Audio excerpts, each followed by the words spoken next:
About the agricultural revolution and the industrial revolution. So first, Revolusi Pertanian. So before the agricultural revolution, there was a change in pemilikan tanah, right? So before this, they had two systems for owning land. First, there was tanah persendirian, people who, usually the rich aristocrats, they had enough money to support their own land, right? So they worked their own land. And there's also tanah awam, which is technically also owned by certain individuals, but because of the culture back then, rakyat boleh, were allowed, anyone from the public was allowed to bertanam, menternak dan memburu on that land, right? So these were the two systems before the revolution, right?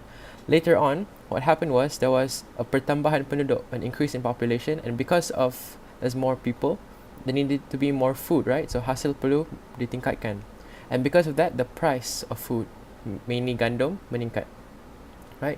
So thus, since you can get more money for planting, now golongan kaya decided to memanfaatkan penuh dari tanah, right? To tani besar-besaran. So they knew that they could get a lot of money in planting, so they used their own land, right? Instead of letting other people work it for them. So because of that, there was an Akta Pemagaran Tanah 1792, which is fencing your land.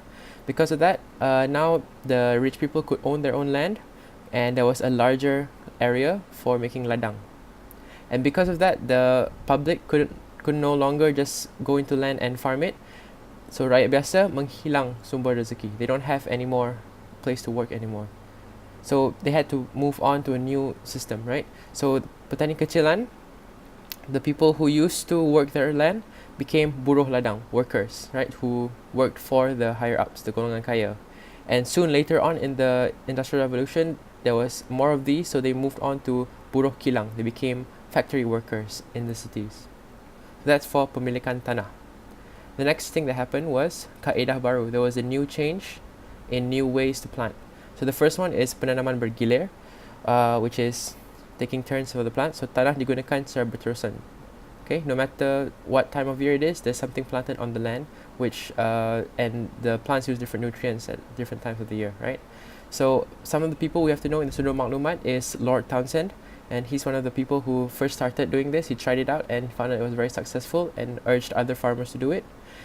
Someone who improved upon the system was Thomas William Coke, right? So read about these. Besides that, there was also tanaman baru, new plants planted, which were turnips and potatoes. Besides the new kaedah, there was also new penciptaan, new inventions to help plant faster and better. For example, a man named Jethro Tull, he invented the seed drill, cipta alat untuk menggali dan menugal, and this helped the farmers plant seeds faster, right? So because of all this, there was a new system, new technology, quantity of your hasil became higher, right? You can make more products. And at the same time, there's also a high quality of baja asli fertilizer, which means that they could sell more plants. And lastly, because there was a lebihan product, was excess, no longer did you just plant to support your own people, you also have excess food, which you can sell off, right? Mendagangkan and get money from it. So this was pertanian commercial instead of just for sara diri. And lastly, how all of this affected Industrial Revolution was first, there was high models, okay? So peladang kaya, the rich people, they were starting to the farmers were starting to get richer and richer. So they had excess money to invest, melaburkan the excess things into industry, right?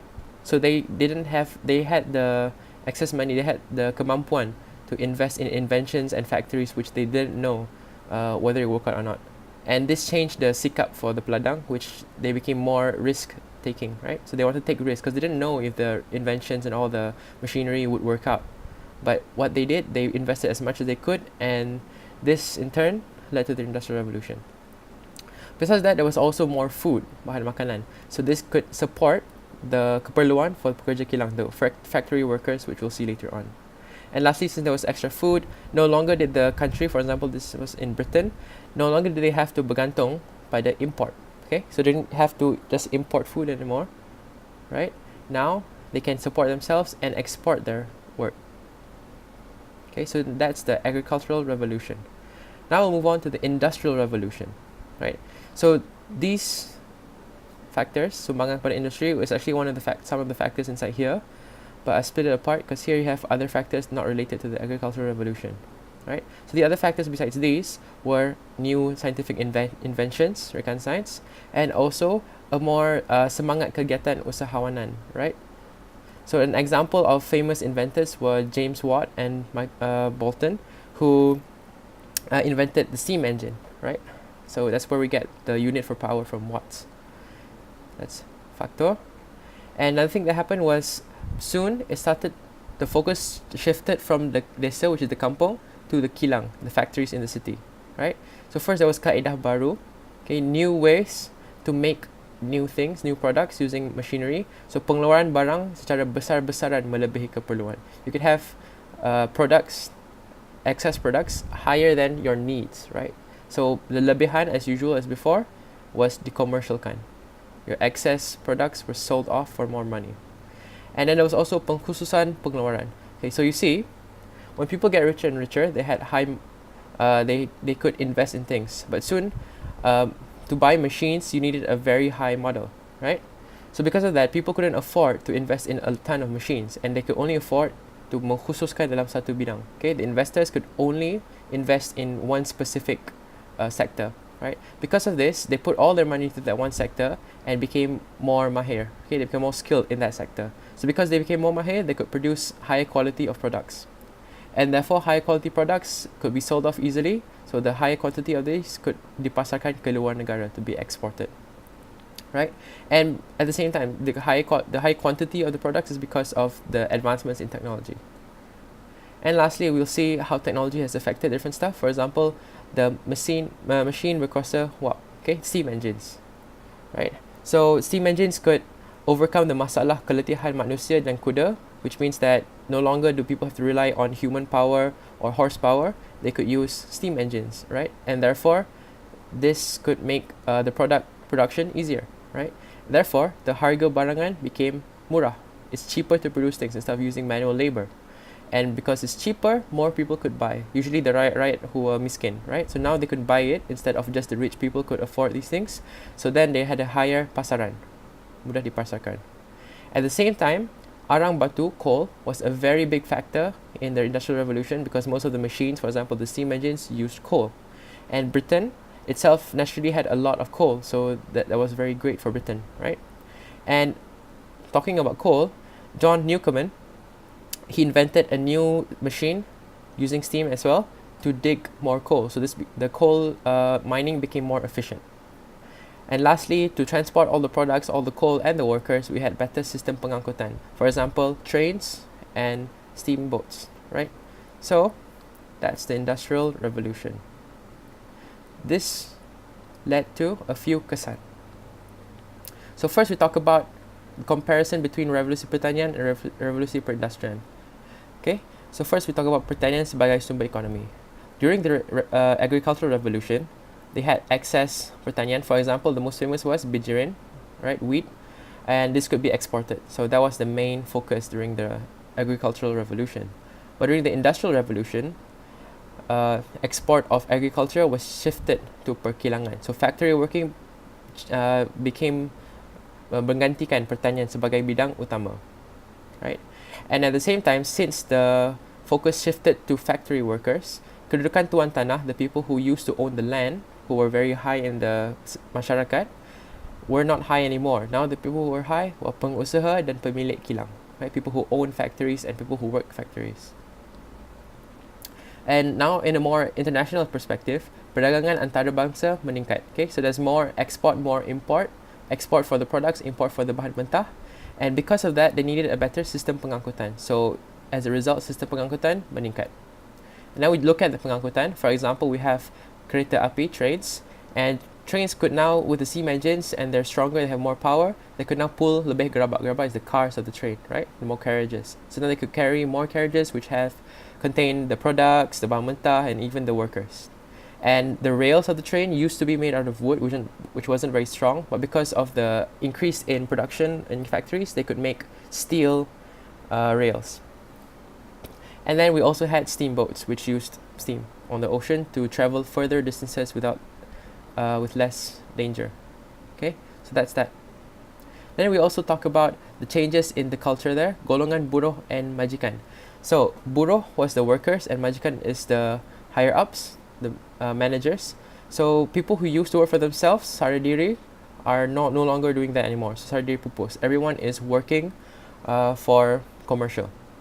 At the same time, a lot of people lost their jobs due to the increase in technology. As you know, factories with better machines don't require people anymore. Just like what's happening nowadays with robots and all that, right?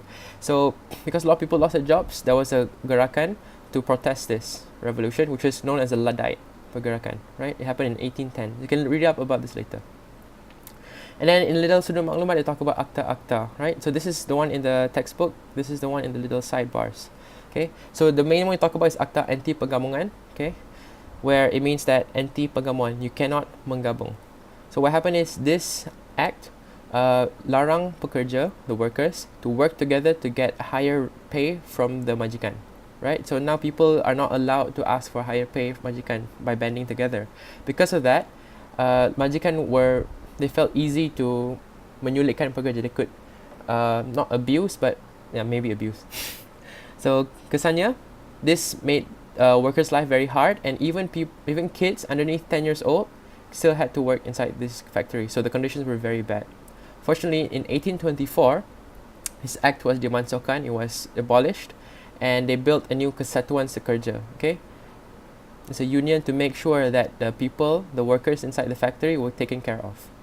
And then a few extra acts that were mentioned inside the sidebars. So the maklumat was Akta Kilang 1833.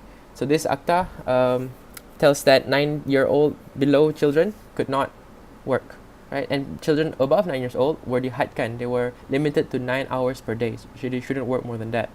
And then there's another act, Akta Lombong 1842, where girls and women could not work in the industry for arang.